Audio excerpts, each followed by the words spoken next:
Shri K Shaji, ദിവ്യ S Iyer നടത്തിയ പ്രതികരണം അത് ഒരു പാദസേവകയുടെ പ്രതികരണമായിട്ടാണോ താങ്കൾ കാണുന്നത്? അതോ ദിവ്യ എസ് അയ്യർ എന്ന ഉദ്യോഗസ്ഥയുടെ സ്വാതന്ത്ര്യം, അവർക്ക് നല്ലതിനെ നല്ലതെന്ന് പറയാനുള്ള സ്വാതന്ത്ര്യം അവർ ഉപയോഗിച്ചു എന്ന രൂപത്തിൽ കാണുന്നവരുണ്ട്? ഇതിൽ വന്നിരിക്കുന്ന വിമർശനങ്ങൾ പല വിധത്തിലാണല്ലോ. അവരെ ഒരു ഭാര്യയും മരുമകളും മാത്രമായി കണ്ടുകൊണ്ടുള്ള ഒരു പ്രതികരണം ഒരു വശത്തുനിന്ന് വരുന്നു. അപ്പുറത്ത് കോൺഗ്രസ് നേതാവിൻ്റെ ഭാര്യയ്ക്ക് ഇങ്ങനെ പറയാമോ എന്നുള്ള ചർച്ചകൾ നടക്കുന്നു. യഥാർത്ഥത്തിൽ അതാണോ ഉന്നയിക്കപ്പെടേണ്ട ചോദ്യം? വാസ്തവത്തിലൂടെ നമ്മൾ നോക്കുകയാണെങ്കിൽ നമ്മുടെ മാധ്യമപ്രവർത്തകരെല്ലാം വിശാലമായിട്ടുള്ള അഭിപ്രായ സ്വാതന്ത്ര്യത്തെ അനുകൂലിക്കുന്ന ആളുകളാണ്. അതിൽ യാതൊരു തർക്കവുമില്ല. ഒപ്പം തന്നെ ഒരു ഉദ്യോഗസ്ഥയായ ഒരു സ്ത്രീക്ക് അവരുടെ ഭർത്താവിന്റെ കുടുംബത്തിന്റെയോ രാഷ്ട്രീയം അതേപടി പിന്തുടരണമെന്ന് ഒരു നിയമവുമില്ല, ഒരു കാഴ്ചപ്പാടുമില്ല, അങ്ങനത്തെ ഒരു സമീപന രീതിയില്ല. അങ്ങനെയൊക്കെ ആരെങ്കിലും പറയുന്നുണ്ടെങ്കിൽ അത് തീർത്തും എതിർക്കപ്പെടേണ്ടതാണ്. അതിനൊക്കെ ഒരു പാട്രിയാർക്കിയുടെ ഭാഗമായിട്ട് തന്നെ കാണാൻ പറ്റുള്ളൂ. പക്ഷെ മറുവശത്ത് നമ്മൾ നോക്കുമ്പോൾ ഒരു സർക്കാരിലെ ഉയർന്ന തലത്തിൽ വിന്യസിച്ചിരിക്കപ്പെട്ടിരുന്ന വലിയ ഉത്തരവാദിത്തങ്ങൾ നിർവഹിച്ചുകൊണ്ടിരിക്കുന്ന ഒരു IAS ഉദ്യോഗസ്ഥ ഇങ്ങനെയൊക്കെ പറയാമോ? അതിലൊരു ഔചിത്യം വലിയൊരു പ്രശ്നമാണ്. കാരണം നമ്മളൊന്ന് നോക്കണം, ഇന്നത്തെ ദിവസം തന്നെയാണ് കേരളത്തിലെ പ്രധാനപ്പെട്ട IASകാരിൽ ഒരാളായ N പ്രശാന്ത് ചീഫ് സെക്രട്ടറിയെ നേരിൽ കണ്ട് തന്റെ കുറെ ആവലാതികൾ സംസാരിക്കാൻ പോയിട്ടുള്ളത്. അപ്പൊ ഈ പ്രശാന്തിന്റെ പല കാര്യങ്ങളിലും ഞാൻ പരസ്യമായി വിയോജിപ്പുകൾ രേഖപ്പെടുത്തിയിട്ടുള്ള ഒരാളാണ്. അദ്ദേഹം എടുക്കുന്ന സമീപന രീതി, പല പ്രശ്നങ്ങളെയും അദ്ദേഹം ഹാൻഡിൽ ചെയ്ത രീതി, അതുപോലെ തന്നെ തനിക്കെതിരായി വരുന്ന ആക്ഷേപങ്ങളോട് പരാതികളോട് അദ്ദേഹം എടുക്കുന്ന രീതിയോടൊക്കെ വിയോജിപ്പുണ്ട്. പക്ഷെ മറുവശത്ത് പ്രശാന്തിന്റെ സത്യസന്ധത, പ്രശാന്തിന്റെ ആത്മാർത്ഥത, പ്രശാന്ത് ചെയ്ത കാര്യങ്ങളിൽ അയാൾക്ക് കൃത്യമായിട്ടുള്ള ഒരു സമീപനം, പക്ഷപാതിത്വം, എല്ലാ മനുഷ്യരെ ഉൾക്കൊള്ളാനുള്ള രീതി, അതെല്ലാം ഒന്നും ആരും ശത്രുക്കൾ പോലും എതിർക്കുന്ന ആളല്ല. പക്ഷെ അങ്ങനെ ഒരാൾക്ക്, വളരെ സത്യസന്ധനായിട്ടുള്ള അഴിമതിരഹിതരായിട്ടുള്ള ഒരാൾക്ക് സ്വന്തം അഭിപ്രായം വിളിച്ചു പറഞ്ഞതിന്റെ പേരിൽ ഒരുപാട് നാളായി വീട്ടിലിരിക്കേണ്ട വന്ന ഒരു സംസ്ഥാനമാണ് കേരളം.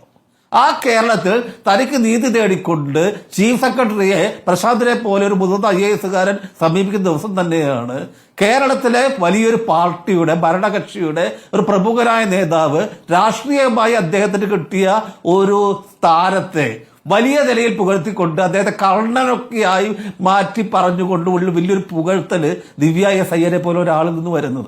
ഇപ്പൊ നമ്മൾ കുറെ കാലമായിട്ട് അറിയാം. പണ്ട് ഈ മൂവാറ്റുപുഴയിലോ അവർ ദിവ്യ എസ് അയ്യർ സബ് കളക്ടറായിരുന്ന ഒരു കാലമാണ് ഞാൻ ഓർക്കുകയാണ്. അക്കാലഘട്ടത്തിൽ തെക്കൻ കേരളത്തില് ഏതോ ഒരു പുരാതനമായ ഒരു അമ്പലത്തില് അവരുടെ തൂക്കത്തിനൊപ്പം മറ്റെന്തോ വസ്തുക്കളൊക്കെ നിറച്ചുകൊണ്ട് ഒരു തൂക്കം പോലെയുള്ള ഒരു വഴിപാടില് അവർ പങ്കെടുക്കുന്നതിന് വലിയൊരു പത്രപരസ്യം തന്നെ വന്നിരുന്നു.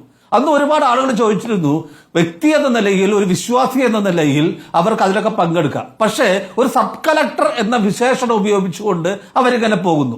ഇപ്പൊ അടുത്ത കാലത്ത് തന്നെ ഈ വിഴിഞ്ഞം പദ്ധതിയുമായി ബന്ധപ്പെട്ട യോഗങ്ങളിലൊക്കെ അവർ രാജാവിനേക്കാൾ വലിയ രാജഭക്തി കാണിക്കുന്നു, അവർ അദാനിയെ പ്രശംസിക്കുന്നു, സംസ്ഥാന ഗവൺമെന്റിന്റെ മികവിനെ പ്രശംസിക്കുന്നു. അവരുടെ ഉത്തരവാദിത്വം നിർവഹിക്കുന്നതിൽ യാതൊരു പ്രശ്നവുമില്ല. പക്ഷേ ഒരു പദ്ധതി, ഒരു പാർട്ടിസിപ്പേറ്ററി ആയിട്ട് ഗവൺമെന്റും സ്വകാര്യ മേഖലയും കൂടി ചേർന്ന് കൊണ്ടുവരുന്ന ഒരു പദ്ധതി സ്വന്തം നാട്ടിലെ ജനങ്ങൾക്ക് ബുദ്ധിമുട്ടുണ്ടാകുന്ന സാഹചര്യം വരുമ്പോൾ അവിടെ ഒരു ഔചിത്യത്തോടു കൂടി മാത്രം കാര്യങ്ങൾ പറയുക, അതിന്റെ അപ്പുറം കയറിക്കളിച്ച് കുറെ കൂടി മുന്നോട്ട് പോയി ഒരു സർക്കാരിന്റെ PR അല്ലെങ്കിൽ സർക്കാരിന്റെ ന്യായീകരണവാദിയോ സർക്കാരിന്റെ പുകഴ്ത്തുന്ന ആളോ മാറാനുള്ള ഒരു രീതി ശരിയല്ല. അങ്ങനെ ഒരു സമീപനം നമ്മുടെ സിവിൽ സർവീസിന് വരാൻ പാടില്ല. സിവിൽ സർവീസിന്റെ അങ്ങനെയല്ല കണ്ടിട്ടുള്ളത്. ഇപ്പൊ ജിന്റെയൊക്കെ കുട്ടിക്കാലത്ത് നമ്മൾ വയനാട്ടില് T. രവീന്ദ്രൻ നമ്പി എന്ന് പറഞ്ഞൊരു ജില്ലാ കളക്ടർ ഉണ്ടായിരുന്നു.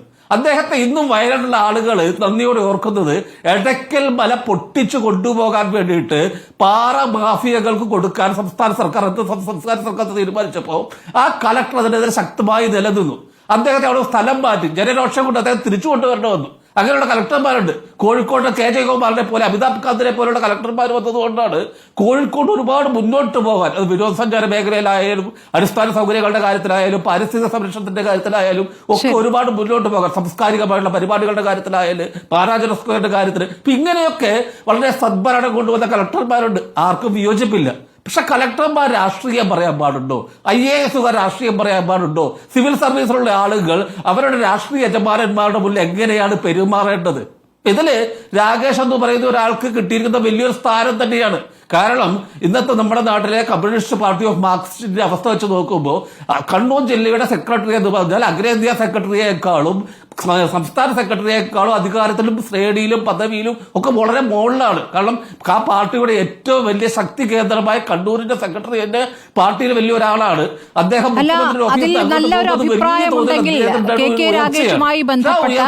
മുഖ്യമന്ത്രിയുടെ പ്രൈവറ്റ് സെക്രട്ടറി എന്ന നിലയ്ക്ക് മുഖ്യമന്ത്രിയുടെ പ്രൈവറ്റ് സെക്രട്ടറി എന്ന നിലയ്ക്ക് എന്നുള്ളതാണ് കള്ളൻ എന്നൊക്കെ വിളിക്കുന്നതും ചർച്ചയുടെ പേര് തന്നെ ഈ പുകഴ്ത്തൽ. അപ്പൊ നമ്മൾ നോക്കുക, പുകഴ്ത്താത്ത ഒരുപാട് ആളുകൾ സിവിൽ സർവീസിൽ തന്നെ അസംതൃപ്തരായി ഗതികെട്ട പ്രേതങ്ങളായി എങ്ങോട്ടൊക്കെ പോയ അവസ്ഥകളുണ്ട്. ഒരുപാട് ആളുകളുണ്ട്. ഇപ്പൊ ജേക്കബ് തോമസിനെ പോലെ ആളുകളുടെ പേരുകൾ ഉയർന്നു വരുന്നുണ്ട്. മറുവശത്ത് പുകഴ്ത്തിയ ആളുകൾ PS കുര്യനാവട്ടെ, K എബ്രഹാം ആവട്ടെ, അത്തരത്തിലുള്ള ആളുകൾക്കെല്ലാം ഒരുപാട് വലിയ സാധ്യതകൾ അവരുടെ മുന്നിൽ തുറക്കപ്പെടുകയും ചെയ്തിട്ടുണ്ട്. അപ്പൊ നിങ്ങൾ പുകഴ്ത്തിക്കൊണ്ടിരിക്കൂ, നിങ്ങൾക്ക് അവസരം വന്നുകൊണ്ടിരിക്കും. നിങ്ങൾ നാളെ റിട്ടയർ ആയി പോയാൽ നിങ്ങൾക്ക് അവസരങ്ങൾ ഉണ്ടാവും. എല്ലാ കാലത്തും നിങ്ങൾക്ക് ഇവിടെ അവസരങ്ങൾ ഉണ്ടാവും. നിങ്ങൾ വരുന്നത്